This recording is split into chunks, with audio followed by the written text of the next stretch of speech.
Live on West Coast Radio, it's coffee time with Peter Gomez on Monday, the 20th of January 2025.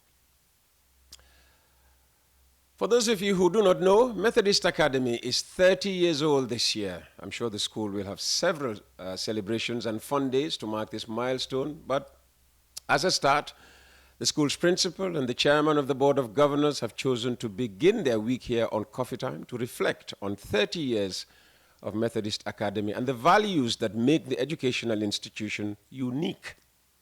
School heads are usually known only by their family names, Mr. So-and-so, Dr. So-and-so, or Mrs. So-and-so. So I'll begin by asking the principal to make a full introduction. Thank you, Uncle Peter. Yes, even the president calls me that.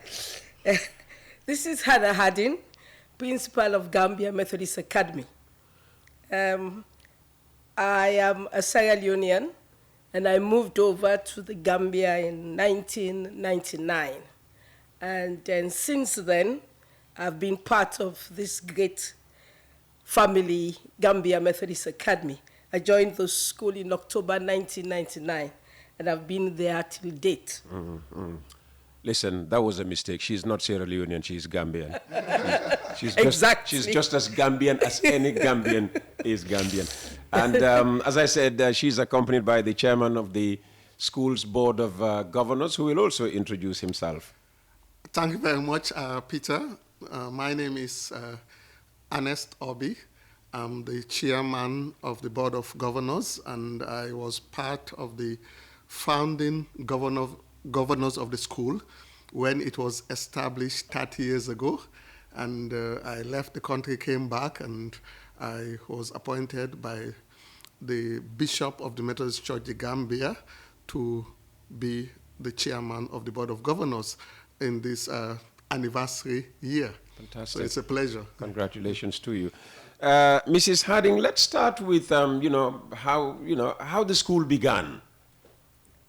So do you want the chairman to lead on that one? I think the chairman is in a better position to give us the history. All right. Thank you very much, Peter. The Gambia Methodist Academy was established by the Methodist Church, the Gambia, and the church felt it necessary to have a high-quality school that would provide quality education to the citizens of this country. So it took some time. There was a lot of preparation before 1995, and finally, the school was established in September 1995 at the MDI Road. And then subsequently, we moved to our current premises, Mile 7, next to Radio Gambia. And the objective was and is still to provide quality education to the people of the Gambia, and also to ensure that we promote moral values of discipline, of honesty, integrity, and hard work. And this has been the raison d'etre of the school since its inception. And we are very happy to note that in this anniversary year, the school has made significant contributions to the human development of this country, as our graduates can be found in all areas of the public and the private sector, and even in the international arena. So it's a joy for the Methodist Church, the Gambia, to have invested in such a noble institution. I'm sure it's an interesting journey, Mrs. Harding, but one that also, would naturally have its ups and downs. I mean, some of the challenges and some of the high points, of these past 3 decades. Well, there have been challenges, and I think the major challenge has been the campus, which is rather very limited. And we've been after the government and authorities to see if they can give us land. The church has been pursuing that. But unfortunately, we've not been successful. Because as of now, the school is hosting both the junior school and the senior school on the same grounds. And as a result, we cannot expand. Right? Parents don't seem to understand. Right? Lots of pressure. The Parents want to bring their children to us. They're excited about our performance. But when they come, unfortunately, we have to shut the door because space is not there. So that's our main challenge. We would love to expand, perhaps to get our junior school somewhere else and then expand the senior school so we can help many more children. And apart from that, we've also been constrained in expanding the school technologically. The world has changed now. It has, yes. Yes, and there are a lot of electronic gadgets around IT and all of that. So we would like also to get into that and expand a bit. Again, space is our problem. We are limited. The campus is a small one. But now we're trying to go upstairs.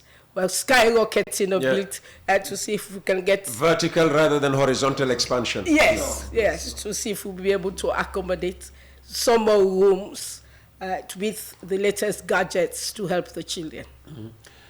And in terms of, quality, how have you been able to maintain quality education over 3 decades? I mean, I know every year I have people who call me, and you know that I call you at the beginning of every academic year to say, Mrs. Harding, please help this friend of mine, help this, neighbor of mine. So how have you been able to maintain standards? Because every year, practically every parent wants their child to attend Methodist Academy after grade 9. Yes, Peter. We always say there is no magic wand at Gambia Methodist Academy. Yeah, but what we encourage students and parents is that if you want to join our family, then you have to work. I mean, that's the bottom line of it. And we encourage the students when they come on board that for our school, we don't cheat. So if you want to work, if you don't work, then you cannot be part of us. Now, if you've heard about the good performance of other students, it's because they cooperated with us and gave of their best. And I think that has been, one of the main, what will you say now? One of the main hallmarks of our success. And also, we are blessed to have a fairly stable staff in our school. Well, the church hasn't got that much money to pay us, right? But they have given us a lot of incentives. And I think we have a team of teachers that are interested, not in finance per se, yes, but interested in being a team that is a successful one.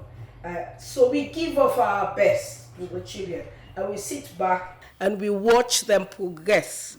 And collectively, we celebrate the success of the students together with the parents. I think this is why you hear about us all the time. We're a team that believes in hard work and success. Absolutely. And hard work, inevitably always pays. Ernest. Yes. Obviously, the Methodist Church is very proud of Methodist Academy. The bishop has, appointed you to lead, the board of governors. How hands-on is he in the administration of the school? Thank you very much, Peter. The bishop has a very clear vision in terms of where he wants the school to be. He emphasizes a lot on the issue of academic excellence, on the issue of quality of education, and also discipline.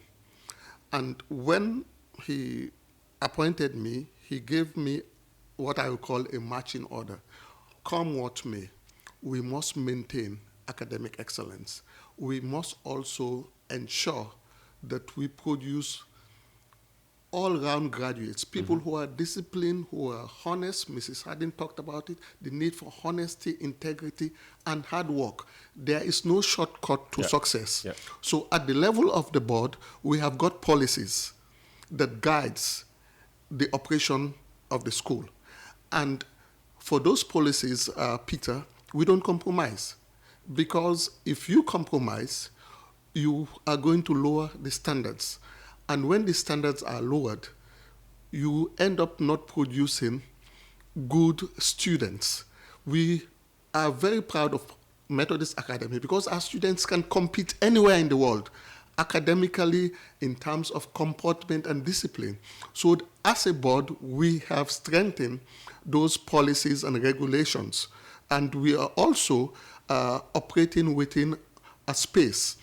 We comply with the education policy of the government of the Gambia, and in that regard, we have had excellent working relations with the Ministry of Basic and Secondary Education, with various ministers and permanent secretaries and other government officials. So we keep reassessing the activities and the performance of the school every year. Whether we have good results or not, we assess performance. And Mrs. Harding failed to mention that all the staff have to go through an annual performance evaluation. Oh, wow. You know, so that wherever we have gaps, we can improve. We can improve through in-house capacity building, through networking.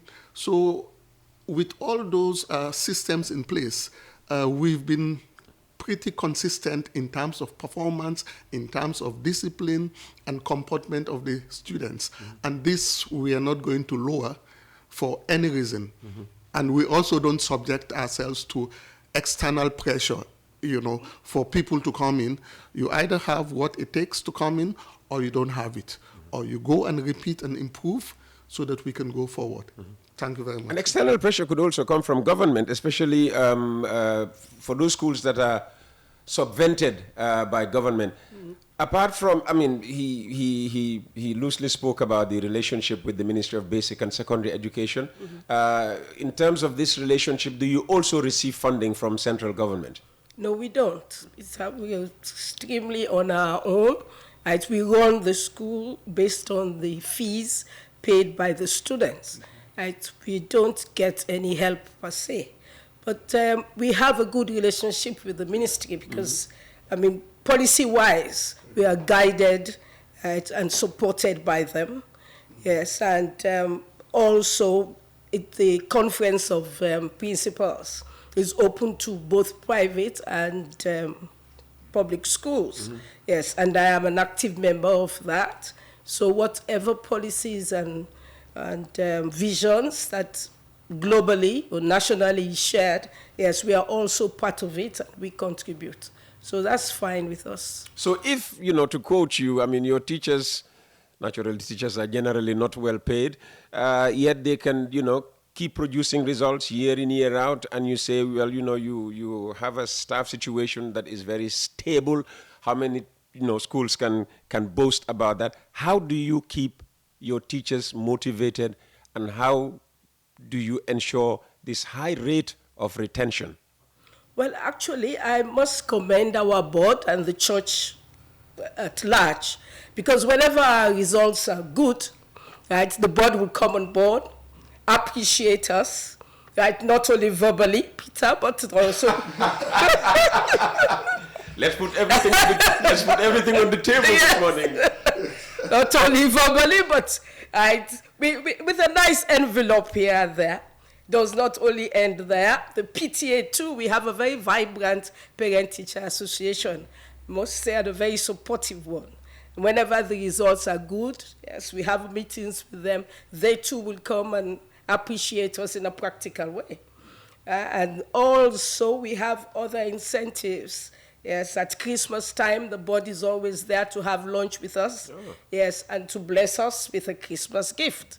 So these are all benefits. Absolutely. Yeah, that we put together. Normally our first term, school begins in September. And from September to December, we are very excited because it's a very good term for us. The results are out, board members come in, the PTA comes in, right? Our staff, our Christmas party. So our pockets get filled somehow. Fantastic. Yes. Do you have vacancies? We don't. Sorry. Well, we don't have vacancy for Peter Gomez because we don't want him to leave coffee time. All right. I mean, you mentioned lack of space to expand and do other things, especially, you know, where IT is concerned. I'm sure you know, the project is not just about expanding, where, you know, in terms of number of classes and IT.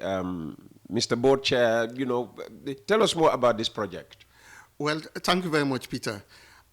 For this anniversary year, we have a number of projects lined up. It's not just the celebration that we will be focusing on. We are also thinking of the future. In 10 years' time, 20, or even in 30 years' time. Another 30 years, why not? Where do we want to be as a school? So in this regard, in this anniversary year, the board, the management, we have come up with a number of projects.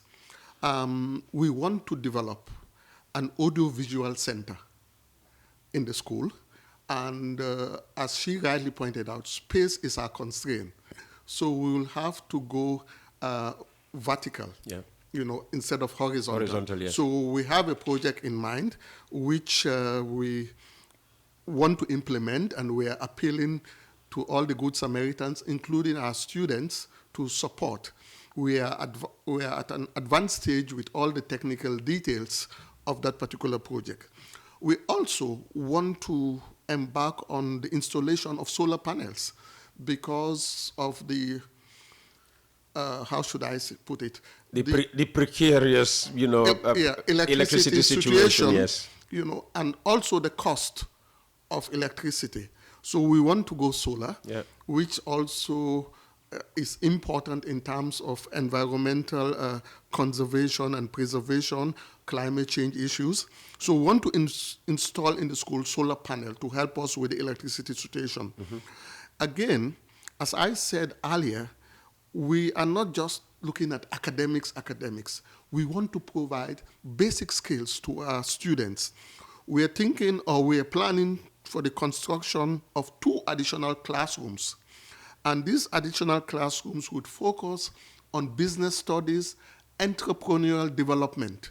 You know, everybody cannot get work in the civil service, but you can create your own job and be successful as an individual. So we're looking at expansion of the business study classes to cater for all our students. And also another infrastructural project during this anniversary year is that we want to install 2 water tanks. Again, the problems of water supply affects the school from time to time. So these are some of the anniversary projects. It doesn't mean that we have got all the money in the bank. No. We will be launching all these projects during the year-long celebration, and we would be expecting support from our well-wishers, our past students, corporate institutions, and good-spirited individuals for us to be able to implement these projects. The school also, I must say, we are not going just to be begging, would be committing some of its savings, its resources into these projects. So we would definitely look for partnership from both corporate and private individuals within the country and outside the country. Oh, well done, Methodist Academy. And in terms of, you know, donations, when someone, you know, wants to make a donation, who do they call? What number do they call? What links, you know, do they, you know, click on? Do you have all that sorted yet or not yet? Yes, we have, Peter. We are excited because our ex-pupils in the diaspora have come up, right, with a link already, which they have put on their Facebook. Oh, wow. There's a platform there, GMA GoFundMe. It's there on Facebook. And they've also created a wave account, right, which is 2763402. GMA wave account, 2763402. So if you want to donate anything, you can just send it by wave into that account, and we will acknowledge it. Okay, and in terms of the celebration, I mean, what are some of the activities lined up? How do you plan to celebrate? And when is the actual 30th anniversary date? I mean, I said this is the week when you turn 30, but have you turned 30 today? Will you turn 30 tomorrow? Will it be Wednesday? Will it be Thursday? Will it be Friday, Saturday, or Sunday? Yes. Actually, we are launching the 30th anniversary on Friday, coming 24th of January. It's a year-long program we have. I think the birthday of the school would be in September. Okay. Right. So it means that when we come back next academic year, yes, the new students will be coming in, will also be part of the celebration. Yeah, but we are launching it now, in January, this Friday coming, 24th. And we have a program lined up to mark that. The launching will be done at the school at 10 a.m. in the morning. I've just handed you your own invitation, yes, Peter. Yes. Yeah, you are an expert. You have to be there. And she wants me to tell the world that Therese actually went to school at Methodist Academy. Yes. So we will have that program at 10:30 a.m. and we are inviting the public. We're extending a special invitation to all our ex-pupils to be there to support us. The program will be officiated by our first clergyman, which the school has produced, the person of Reverend Rodney Louis Prom. It is an ex-pupil of the school, and he is now Secretary of Conference. It's our first clergyman, and we're excited. So we have produced students to cover all possible... Absolutely, absolutely, absolutely. Yes, fields in the world that you can think of. And this program would run from 10:30 to most probably about 11:30. And at this program, we will have statements made by the chairman of the board. And the key statement actually will come from Reverend Gabriel Allen, right, who would give the guests and the students present the history of the actual founding of the school. And this will be followed by statements by the chairman of the board and the PTA chairman also. Then we will have the main address by the bishop of the Methodist Church, Reverend Bani E.F. Manga. He will address us, and then he will do us the honors of launching the program and cutting our anniversary cake. Wow. Peter will have a nice anniversary cake. Please come and get a bite of that. Probably flown in from somewhere that will not be mentioned just yet. No. So we'll have the cutting of the anniversary cake. And then our head boy will hoist the flag, the school's flag. Then we have the school song. And we will now treat both guests and parents. Yeah. Everybody is copying St. Augustine's High School with a school song. Are you sure? I'm not sure about that. Just to wrap up now, Ernest, before maybe you come up with maybe a special message. Apart from, space constraints for the school's expansion, I mean, if government was coming to this event on Friday, and I hope they do, and you wanted them to come with a gift for Methodist Academy, what would it be? In other words, apart from space constraints, what other needs, what is the next most immediate need of the school? Well, the most immediate need of the school, apart from space, would be infrastructure. Okay. More buildings. Yeah, you want to build these 2 classrooms for business these 2 studies. classrooms, and not only that, we have been thinking for a very long time to separate the junior and the senior schools. So again, that's easy. Just put a wall between them. No, it's not that easy, Peter. So we want to expand. It's a question of expansion. And which brings us back to the issue of space. Exactly. So we would, if we have the space, we need resources to do the infrastructure. And also, during my tenure, we want to really invest on technology because we live in a digital world. So we want any student that goes through that school and comes out, you must have basic technology skills. Now they're talking about artificial intelligence. Yes. So it's not just a question. It scares me because somebody can just clone my voice and, Exactly. So we want to invest in terms of technology. That's why we are even thinking of moving beyond the normal library system. We are thinking of having an audio-visual center which would cover the usual books that me and you are used to, and also new technology, PowerPoint presentation, audiovisual aids, etc., so that when you come, you are exposed not just to the normal system of reading books, but you are exposed to modern gadgets, so that when you leave academy, you are already computer or IT literate. or AI literate. Yeah, okay. Okay. Yeah. Mrs. Harding, we've been talking about space constraint, all morning. Where you are currently located, is there space to expand in whatever direction? If government, after hearing you on the radio said, well, okay, how can we expand the school? Can you expand the school where it is currently located, or will that mean relocating? There is land next door, but we've been told that for security reasons, it's not being allocated to anyone. But there is space there, and there is also space opposite the school, but that is being used as the women's garden. Yeah. Yes, we don't know whether they will be generous enough to, let us have part of that. But even that area is also waterlogged a bit, so it might not be ideal.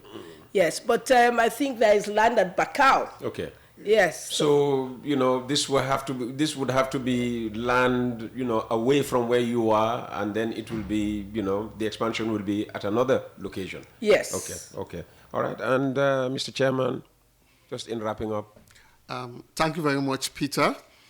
We are very grateful to the Almighty God for seeing the school through 30 years of development and progress. And we want to also thank government. They have been useful partners. We want to thank the Methodist Mission itself for believing in the dream, because as I said, it took some time, and all those who supported the initiative. We want to thank GAMWorks. Most of the infrastructure you see there today was in partnership with GAMWorks agency. So we really want to also thank them. First, Trust Bank have been also very supportive over time. The First Lady of the Republic, Her Excellency Fatuba Barrow, has supported girls' education in the school, and currently she's supporting people who came out with good results to the next level, that is university education. You say people, so boys and girls, or just girls? Girls. Only girls. Yes, okay. It's only girls. I would say, let me clarify. For now. So let's be clear, girls. For girls. For now, sir. And then they accuse men of being discriminatory. Yes. You have the Bishop Stevens Scholarship Fund. This is a scholarship fund that was established by one of the heads of the Methodist Mission. He is now late, Professor Peter Stevens, and that fund is also supporting quite a lot of students in terms of school fees, books, and other services. Manu Jada Group. And I cannot forget one distinguished Gambian, Dr. Florence Mahoney, historian, educationist. Yeah. She too has been supporting quite a lot of students in terms of paying school fees. Very and good. So we have a lot of other individuals which we just cannot name in all of them in this program. So we want to thank all those who have supported the school, including West Coast Radio, for the support you give to Gambia Methodist Academy. And we hope that this partnership with all individual and corporate partners will continue into the next 30 years. It sure will, because at least, if nothing else, the two of you can get anybody, to come and support the school. I am already committed to an event on Friday, but I'll find a way of attending this thing. Otherwise, the next time I call Mrs. Harding, she will say, well, I invite you in my program, grief for calm. Exactly. Thank you. Mrs. Harding, Ernest, thank you so very much for coming.